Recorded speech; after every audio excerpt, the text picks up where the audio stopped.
The girl visited the gym for boxing. She was kicked out the moment she struck a pose. The man behind her seized the chance to make some milk.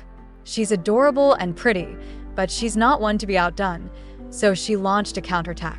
Remarkably, this wasn't just any boxing gym. Assassin training is its specialty. The men make her do all the dirty work because she's the only girl there. She was not going to back down, though. Not only is she living in a boxing gym out of desire, but she also wants to get stronger so she can get even with her father. Yoon Ji-yu is her name. Ji-yu is a 10th grader just 1 month ago. Because her father was a wanted fugitive, she lived her entire life under police surveillance. She's being watched all the time. Not only do her peers shun her, but even her teacher thinks she ought to drop out of school. She was forced to the end by such a life. She went back to the classroom, frustrated. A bully makes fun of her for being the daughter of a gangster and places a bag of flour on her desk while bringing up her father's drug use. This time, she couldn't take the jeers from her classmates any longer, so she grabbed the flour and threw it at the girl. A brawl breaks out, setting Ji-yu up against 4 fellow students. She is pushed up against a wall, but she fights back by herself. 3 of them are defeated by her. Ji-yu deals with a classmate who pulls a pencil on her in a quick manner.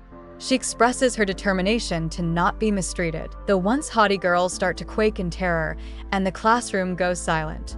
Who would have guessed that even the daughters of criminals would be skilled fighters? Ji-yu takes her bag and heads out, demonstrating her independence. Before the school can expel Ji-yu, she turns in her name tag and leaves before the teacher can hurry in. As the pursuing policeman watched her on her way home, she became enraged and smashed the side mirror of his vehicle. She outwits the cops and returns home despite their pursuit. Her father, Mr. Dong-hoon, has given her flowers and a cake, but she pushes them away. Her father never spoke to her and even stopped returning her calls, even though she has been living alone for some time. It was all part of his attempt to disappear from view as much as possible. She takes her frustration at the negativity around her out on him. She blames him for everything bad that has happened to her. She declares him dead to her out of emotion. Mr. Dong-hoon pays her a nighttime visit out of guilt, but as he is leaving her apartment, a stranger approaches him. Ji-yu tries to open the door when she hears noises, but Mr. Dong-hoon holds the handle tightly to keep her safe from the stranger. When the attacker shoots him, Ji-yu sees her father get killed. When the attacker has left, Ji-yu opens the door to find her father dead on her doorstep. When she tries to wake him, he's already out of her reach. Mr. Choi Moo-jin, Mr. Dong-hoon's boss and friend, pays his respects at the funeral. He is the city's biggest gangster. Ji-yu visits the police station in an attempt to bring her father justice. Sadly, they are unable to continue the investigation due to a lack of evidence. Ji-yu is left with no choice but to ask Mr. Moo-jin for assistance. Moo-jin hands her a knife and orders her to kill him after she tells him about her revenge scheme. Ji-yu hesitates out of fear, so Moo-jin slaps her to make her realize that she cannot exact revenge on her father unless she is capable of taking a life. Even though Ji-yu declines more help, he is still committed to exacting revenge. A knock reverberates at her door in the night. She doesn't say anything out of fear, which makes the man leave. Ji-yu follows him when he leaves, but he drives off quickly. Ji-yu, who is seeking retribution, uses a grainy CCTV image to identify the killer. Unidentified caller claims to know the man, but when you confront them, they turn out to be nothing more than troublemakers. After robbing her, they begin tormenting her. They take her hostage as she collapses. Moo-jin steps in and saves her before things get out of hand. As Moo-jin sees Ji-yu's determination, she chooses to help her. He takes her to a boxing gym where they train the next generation of assassins. The boys treat her like a maid rather than try to teach her, and some even try to take advantage of her. However, Ji-yu is unwavering and won't give up. Ji-yu continues to train and eventually enlists as Moo-jin's pupil. He gives her advice on how to hit an opponent's crucial points to win. Ji-yu accidentally hits Moo-jin in the chest during a sudden attack while they are practicing together, leaving an impression on him. Ji-yu employs Moo-jin's strategies in a 20-fighter high-stakes boxing match. She defeats each opponent by focusing on sensitive spots like the lips, eyes, and genitalia. She advances through the rounds and confronts Gang Jae, the last opponent. Gang Jae initially has the upper hand in the fight, which turns violent. He throws her against the fence and chokes her with a chain. The balance of power changes multiple times before Ji-yu uses her combat expertise to mount a comeback. At a critical juncture, she strikes Gang Jae's face with a forceful elbow, knocking him out. Ji-yu is proclaimed the winner of the fierce battle by Mr. Moojin. Upon awakening, Gang Jae resolves to exact revenge on Ji-yu for the humiliation he suffered. He taints her water as she takes a bath. He and his friend enter her room and start to sexually assault her while under the influence of the drug. Ji-yu can't defend herself at first, but she grabs a shard of glass and stabs her father's friend when his ash pot falls and breaks.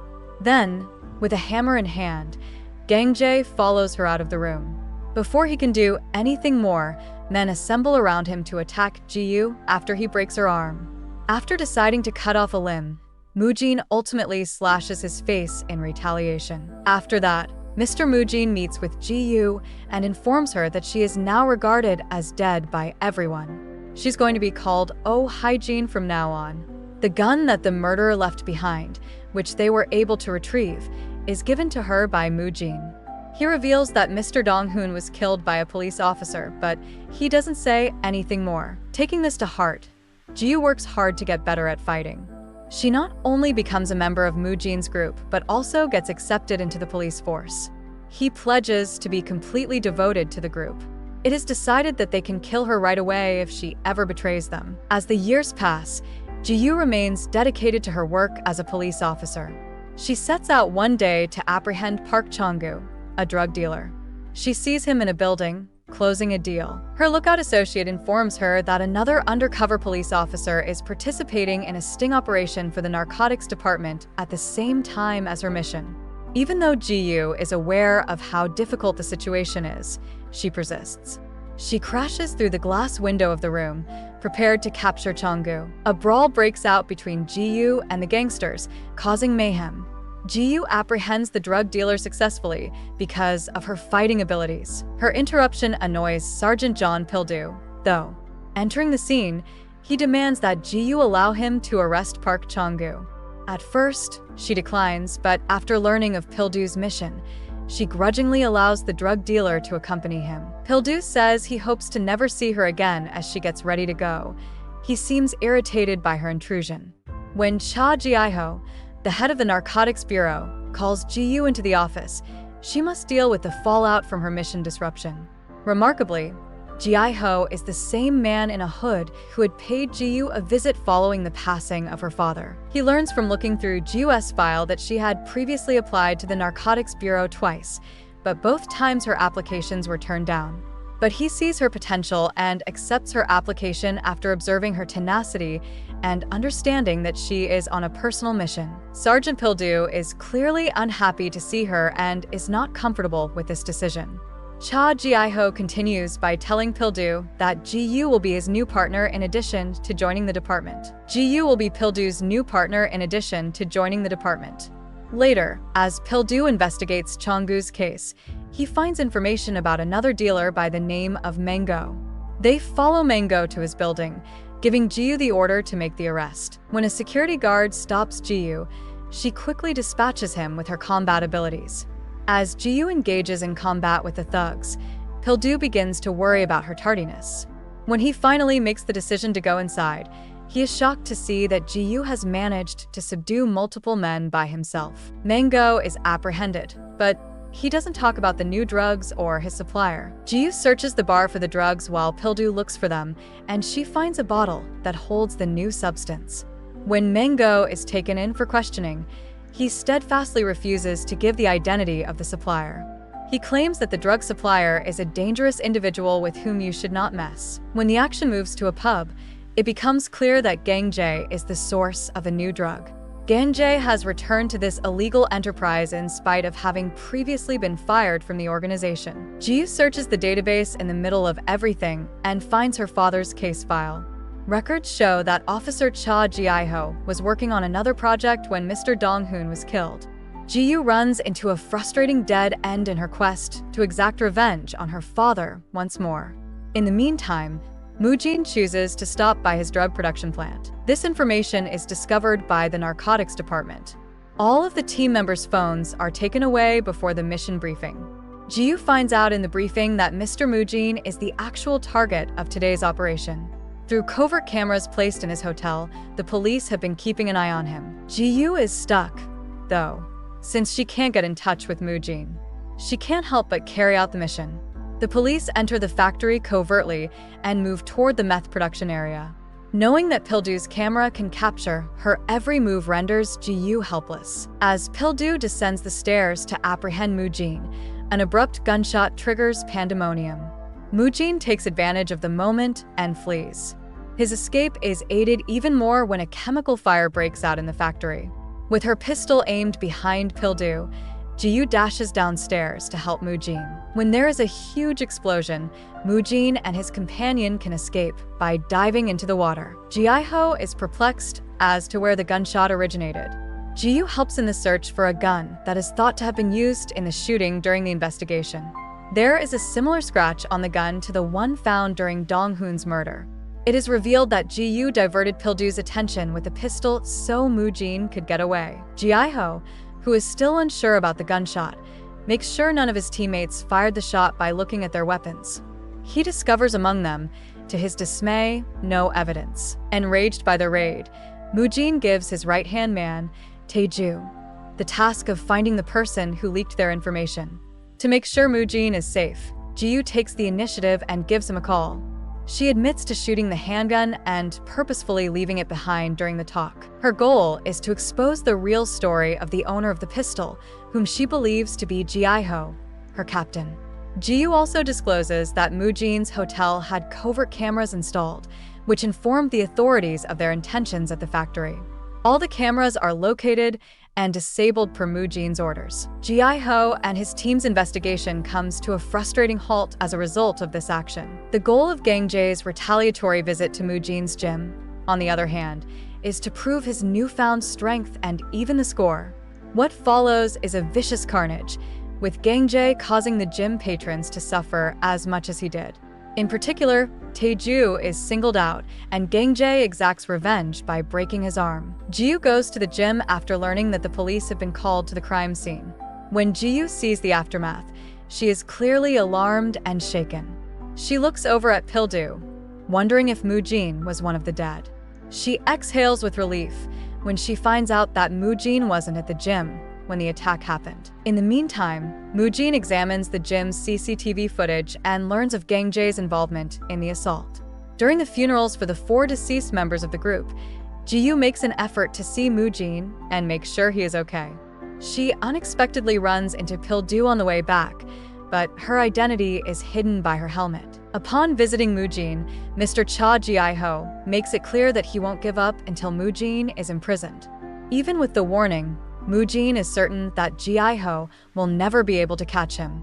As Pildu and his colleagues examine the evidence at the office, a co-worker informs them of CCTV footage that shows Gang Jae's involvement in the gym incident. When Ji-yu discovers that the person who had earlier attempted to kill her has returned with even greater authority, she is shocked. Through old contacts, the team discovers Gang Jae's previous connections to Moojin and his gym. Pildu believes that Moojin will disappear following the incident, but Ji-ho, who is familiar with Moojin, is certain that he won't back down until he gets his retribution. Ji-ho obviously understands Moojin's worldview quite well. As expected, Moojin gives Tae-ju the order to find Gang Jae. He cannot stand to watch his organization fall apart as a result of the circumstances. Ji-ho comes up with a cunning plan. They choose to let Mango go so they can see how Moojin responds and behaves. The plan is to apprehend Moojin while he is engrossed in exacting his own retribution. Ji-ho is unconcerned despite Ji-yu's worries about possible casualties. Ji-yu decides to let Moojin know about Ji-ho's plot, which causes Moojin to come up with a counterargument. He seems to be willing to go along with Ji-ho's scheme with the intention of flipping the script and undermining Ji-ho's strategy from within. After Mango is freed, a group of undercover police officers is positioned in his bar to monitor him. Ji-ho informs his team of the upcoming actions and shares that he may have located a cooperating person within the company. Ji-yu makes the decision to follow him as he leaves to meet this informant. But Ji-yu is suddenly confronted by Pil-do, who reveals that it was all a ruse to reveal Mu-jin's spy. A fight breaks out, but Ji-yu defeats Pil-do and gets her to flee. She sees Tae-ju in his vehicle as she is leaving. Now, Mr. Ji-ho and Pil-do believe that someone on their team is spying on them. Given that the leaks appear to have coincided with Ji-us joining the team, Ji-ho is certain that Ji-yu may be the culprit. Pil-do gets the order to watch her every step. Gang-jae learns Ji-us' new identity as he watches the CCTV footage from Mango's casino. Pil-do obeys Ji-ho's orders and goes with Ji-yu to the forensic service to get the report on the pistol. Pil-do approaches Ji-yu as she is still looking into Gang-jae and asks why she is working alone. After Ji-yu allays his fears, they choose to pursue Mango in the hopes that he will show them the way to Gang-jae. They meet Mango and Gang-jae in an abandoned auto factory as a result of their pursuit. But as it happens, it's a trap.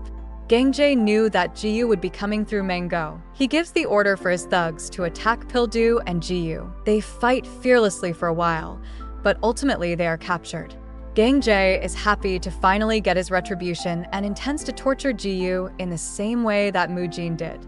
When Gang-jae's men attack Mu-jin, the fight gets more intense. But Mu-jin's great fighting abilities let him defeat every opponent. Using one of his men's phones, Gang-jae gets in touch with Mu-jin and informs him of Ji-us kidnapping. Mu-jin dives to his feet. In the meantime, Ji-yu and Pil-do are imprisoned by Gang-jae in a van under a crushing apparatus. There are no ways out, and their hands are cuffed. Mu-jin gets there just in time to see the van start to crumple. To turn off the machine, he smashes his car into it. While the police are responding to the scene, Pil-do is still handcuffed inside and is trapped while Ji-yu escapes. Mu-jin is compelled to leave the scene as it gets closer. In the meantime, Ji-yu fights to set Pil-do free. The machine reactivates as she tries to free him, gradually crushing the car. Ji-yu succeeds in pulling the machine's wire in a last-ditch attempt to stop it. While Ji-yu passes out from excessive blood loss, Pil-do is spared. Devastated by Ji-us injury, Pil-do decides to capture Gang-jae instead of continuing to pursue Mu-jin. Amid the confusion, worried about Ji-us safety and exposure risk, Mu-jin determines it's best to get her out of the country as soon as possible. Given that Gang-jae is still at large, he thinks it is safest for her to go. Ji-yu is informed of Mu-jin's decision, but she vehemently objects. Even though Ji-yu knows that staying would put her life in danger, she is committed to finding her father's killer and pursuing justice. The cop who knew Ji-us' true identity is eliminated by Mu-jin, which causes the situation to worsen. Gang-jae, in the meantime, contacts Captain Cha Ji-ho and offers help apprehending Mu-jin. After learning of Gang-jae's whereabouts, Mu-jin leads his men to confront him. They have no idea that the police are lurking around, waiting to apprehend them. The two gangs engage in a bloody fight that ends with Mu-jin ultimately defeating Gang-jae. Gang-jae tries to run away, but Mu-jin follows him everywhere. Meanwhile, the remaining gang members are successfully taken into custody by the police. When Ji-yu gets there, she sees Mu-jin pursuing Gang-jae. A violent altercation breaks out between the two. Mu-jin gains the upper hand for a little while after managing to injure Gang-jae. But Gang-jae takes advantage of the situation and retaliates, brutally stabbing Mu-jin several times. Ji-yu steps in before Gang-jae can deal the final blow. She pulls the trigger, letting Mu-jin go free. Mu-jin is cornered by Captain Ji-ho at gunpoint, but with Tae-ju's help, he escapes. Gang-jae, meantime, makes a threat to reveal Ji-us' true identity. When Pil-do gets there, Ji-yu shoots Gang-jae, permanently silencing him before he can reveal the truth. When severe blood loss puts Mu-jin's life in jeopardy, the situation takes a sharp turn. When a hospital is unable to assist him, he turns to a colleague and a retired physician who lives in a temple. Ji-yu, meanwhile, is shocked to receive a letter from the deceased Gang-jae. She discovers a photo of her father and Gu, who is wearing a police uniform, inside. Ji-yu visits Mu-jin at the temple after getting a call from him and asks him about the picture. In the course of this discussion, Mu-jin makes an astonishing discovery. Mr. Dong-hun was, in fact, a police officer who Gu had sent to spy on their group. Dong-hun, however, betrayed Gu and sided with Mu-jin's group, which ultimately resulted in Gu killing him. Mu-jin acknowledges lying to Ji-yu in an attempt to fortify her resolve. He thought this would increase her will to exact revenge for her father's murder. Gu, meanwhile, returns from a night out with Pil-du drunk. He is viciously attacked and repeatedly stabbed by an unidentified attacker as soon as he sits down. When Ji-yu gets there, she is startled to see blood on the doorknob. When Gu enters, he shoots Ji-yu because he believes she is his assailant out of panic. After hearing the gunshot, Pil-du goes to the location. Ji-yu approaches Gu and places a dagger against his throat rather than offering assistance. She wants to know what happened to her father 5 years ago. Gu now understands that Ji-yu is actually the daughter of his best friend. He discloses that Mr. Dong-hun was an undercover police officer who was incorporated into Mu-jin's group. Pil-du's arrival forces Gu to give Ji-yu proof of her father's allegiance to the police until his untimely death before he can reveal the whole truth. Pil-du notices Ji-yu's backpack as he flees right before he gets there. When Pil-du opens it, he finds letters written by Mr. Dong-hun right up until the day of his death. The letters make clear Dong-hun's steadfast allegiance to the police. Furthermore, it is disclosed that Dong-hun gave Mu-jin a lighter engraved with a personal message, signifying their nuanced relationship and the treachery that ultimately brought about Dong-hun's untimely demise. A covert tracker enables Mu-jin to uncover Dong-hun's deceit. He then uses his own gun to murder him as a result of this. Ji-yu suffers a mental breakdown after learning that she unintentionally assisted her father's killer. She stops her car and strikes herself as an outlet for her resentment and rage. She takes the organization's tattoo off her chest and gets ready to exact revenge after gathering herself. Gu's condition worsens while she stays in the hospital. Meanwhile, Mu-jin's attorney informs him that Ji-yu was spotted not far from Gu's house, raising the possibility that she may have discovered the truth. After dressing her wounds, Ji-yu gets ready to leave. To exact revenge on her father's killer, she takes the dagger Mu-jin gave her along with her father's ashes. An attacker ambushes her as she steps outside and drags her back into the house with force. They try to submerge her in the bathtub, but Ji-yu lashes out in a fierce defense that sparks a heated argument. Simultaneously, Tae-ju breaks into Ji-yu's home with the intention of killing her.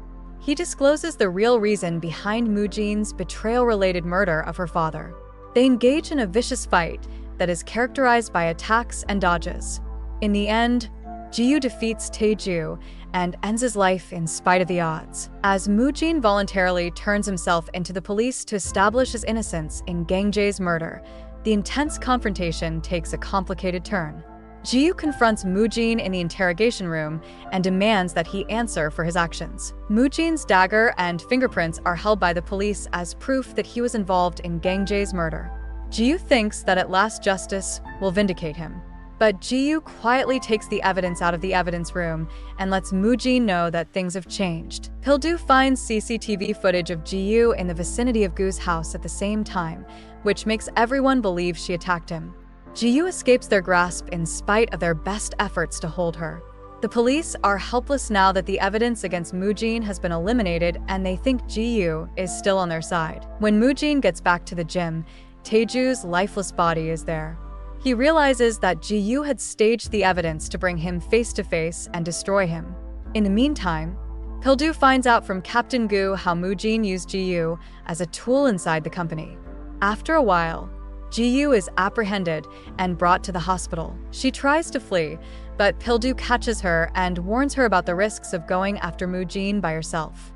Even though Ji-yu is fully aware of the risks, she is still adamant about solving the problem herself. Pil-du is forced to handcuff himself to Ji-yu. Mu-jin's men ambush them out of the blue. They are able to flee in spite of the challenging circumstances. Pil-du tends to Ji-yu's wounds during their time together, creating a bond that helps Ji-yu understand she's not alone. Pil-du, following her father's wishes, convinces Ji-yu to think about arresting Mu-jin as the night goes on. The next day, their growing bond is suddenly destroyed when Mu-jin kills Pil-du in front of Ji-yu because he is upset about Ji-yu's resistance. Devastated, Ji-yu grabs Pil-du's gun and runs away, driven by a desire for retribution. When she gets to Mu-jin's hotel, She and his men get into a violent altercation. Ji-yu kills every attacker with a relentless manner while brandishing Pildu's gun. The confrontation ends with a face-to-face meeting with Mujin. Ji-yu says in a defiant moment that she was ready to give up at first, but has since decided to take a horrific route in order to exact revenge. After a fierce struggle that lasts forever, Ji-yu sustains serious injuries. She takes Mujin's dagger in a decisive moment and stabs him, temporarily immobilizing him. In a last-ditch effort, Mujin grabs a pistol, but it turns out the magazine is empty. Ji-yu seizes the chance to strike a deadly blow, stabbing Mujin in the chest and ending the protracted battle. Let me know if you remember to subscribe to my channel, and I'll see you later.